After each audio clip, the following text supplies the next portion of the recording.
नागरिकांना सूचना देतात।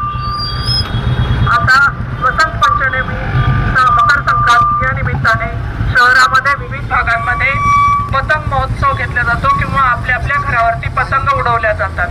पतंग उडवत असताना जो धागा वापरला जातो तो साधा असेल तर कोणतीही अडचण येत नाही, परंतु विशिष्ट प्रकारचा जो शासनाकडून माननीय पोलीस आयुक्त कार्यालयाकडून बॅन केलेला आहे तो मांजा स्वरूपाचा धागा जर वापरला तर त्याच्यामध्ये याचे कलमाप्रमाणे गुन्हा दाखल केला जातो। गुन्हे दाखल झाल्यानंतर जमानतीचा तो गुन्हा नाही आहे।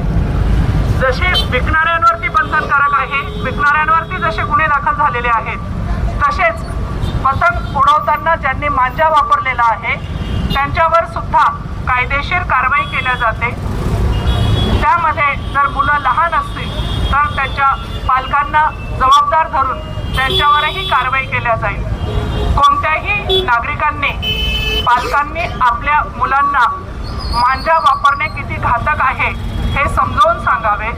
तसेच मांजा वापरूच नये, कारण कुणाच्या तरी जीवाचा यामध्ये खेळ होत असतो।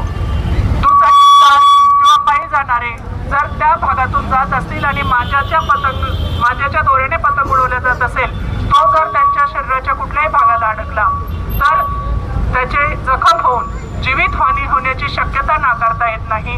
अशा याच्यामध्ये त्यांचा खून झाला आहे असं गृहीत धरलं जातं। बऱ्याच नागरिकांना याची जाणीव नसते आणि अनजाणेपणे एक महोत्सव म्हणून ते पतंग उडवण्याचं काम करत असतात। म्हणून आम्ही सर्वांना जनजागृती करून हे सांगू इच्छितो की आपण पतंग उडवण्यास आमची बंदी नाही, परंतु मांजाचा दोरा वापरून पतंग उडवण्यास बंदी आहे। तर प्रत्येकाने याची काळजी घ्यावी, कोणीही जखमी होणार नाही आणि अशा घटना घडणार नाही याची प्रत्येकाने जाणीव ठेवावी।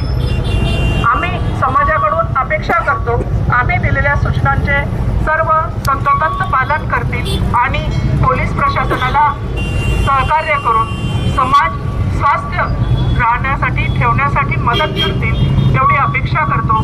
जय हिंद, जय महाराष्ट्र। सर्व नागरिकांना सूचना देतात।